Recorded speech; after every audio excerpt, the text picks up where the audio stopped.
কেমন আছো সকলে? আজকের হচ্ছে 5th জুলাই। আজ সকালবেলা ঘুম থেকে উঠে আমি দেখছি মা মাছ কাটতে বসেছে। মাছ নয়, চিংড়ি। তো বাবা বাজার থেকে এনেছে অনেকখানি বাগদা চিংড়ি, তো সেটাই মা কাটছে। তারপরে শুরু হলো রান্না। আর রান্না চিংড়ি আনলেই তো ইচ্ছা হয় যে মালাইকারি খাবো। তার জন্য দেখো মালাইকারি রান্না হচ্ছে। আর কি ইয়ামি দেখতে হয়েছে না মালাইকারিটা। আর আমি যেহেতু বাঁধিয়ে রেখেছি জ্বর সর্দি কাশি, তো মা বানিয়ে দিয়েছে এখানে কাড়া। তো সেটাই আমি খেলাম। আর কাড়া জানোই তো কি জঘন্য খেতে হয়। যাই হোক, তারপরে এখানে অ্যাপি খাচ্ছি। আর না, এটা ফ্রিজ থেকে বার করা না, অনেকক্ষণ রাখা ছিল। আর আজকে যেহেতু আমার বাবা মার অ্যানিভার্সারি, তো তার জন্য সন্ধেবেলা আমরা এখানে কেক আনিয়েছি। আর আমরা সেলিব্রেট করছি বাবা মার অ্যানিভার্সারি। তো এখানে গুলটু অবভিয়াসলি বসে পড়েছে প্রতিবারের মতন কেক কাটতে। তারপরে আমরা সব কেক টেক কাটাকাটি করলাম।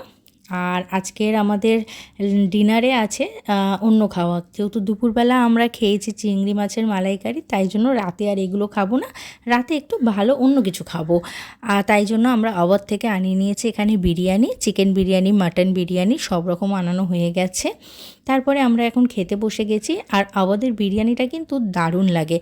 আরসালান আমিনিয়ার থেকেও কিন্তু বেশি সুন্দর হয় আওয়াদের বিরিয়ানিটা। আর এই যে মাটির যে ভাঁড়টায় করে দেওয়া হয়, তার জন্য কিন্তু আরও ভালো লাগে বিরিয়ানিটা দেখতেও। তো যাই হোক, ভিডিওটা যেখানেই শেষ করছি, টাটা।